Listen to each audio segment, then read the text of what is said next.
Hello friend, आज आम LED bulb repairing करवा लगी सीखमा। ये एलईडी बल्ब बल्बटा पोड़ी जाइए। बल्ब प्लेटा अलगे कर नुआ प्लेट लगाबार लगवा हमके बेले ऐसे आम बल्बटा चेक कर देछुं। बल्बटा खराब अच्छे, सर्किटटा भीतर भल अच्छे। आउ प्लेट के अलगे अलगे देलु न आम आउ नुआ बल्ब आनुछुं। नुआ सर्किट मिली जासी मार्केट रे।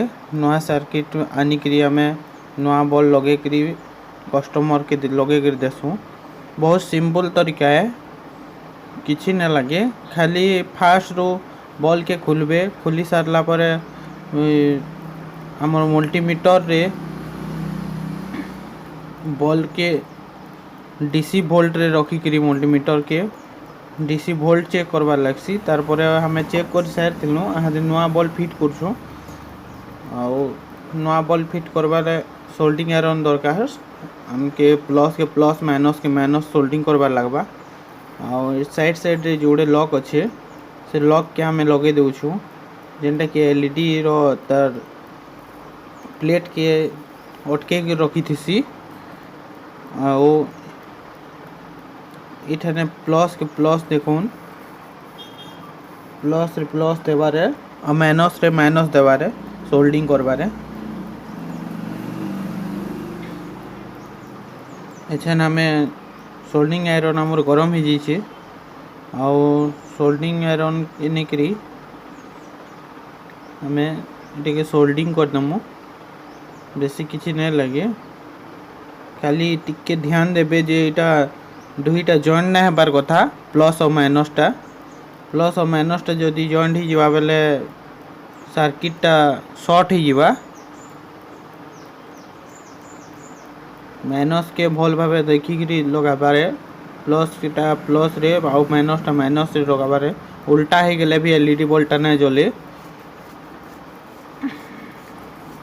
आउ आमे एछन सोल्डिंग करूछु बल्ब के। बहुत सिंपल तरीका है बल्ब रिपेयरिंग करवाटा। एथि लगी हमके सोल्डिंग आयरन, रांगा, सोल्डर पेस्ट दरकार।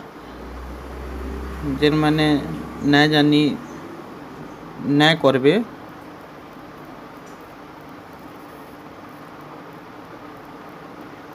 इटा रांगा है हमर, जेने कहसन सोल्डर। ऐसे रंगा लगे करी हमें सोल्डिंग में करूँ।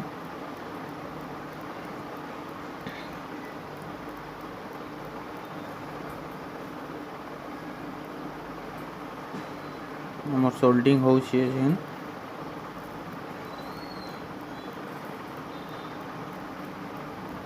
जस्ट टिके कैमराटा क्लियर नहीं आसबार लगी आपण मैंने देखी पार्थिवे।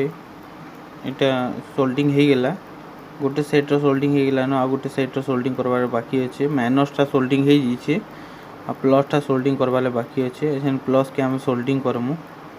आ साइड रे आमर सीरीज लैंप अच्छे, बोले टिके धुंगलिया आसुचे बोले लैंप के चलबार कोशिश करुचे। लैंपटा जली गला न, और ऐसे प्लस रे जॉइन करछु हमें। बहुत स्मूथली करवार ले पड़सी, लगी आयरन टा गरम थेसी। आपण मैंने चाहले तले बल्ब के रखिकी ट्यूजर रे धरिकी करि पारबे, लेकिन मुई हेनते ही सेम करदेली। आ देखुन एथेन बल्बटा फिटिंग हो गला। आउ हमर बल्बटा जली गला न।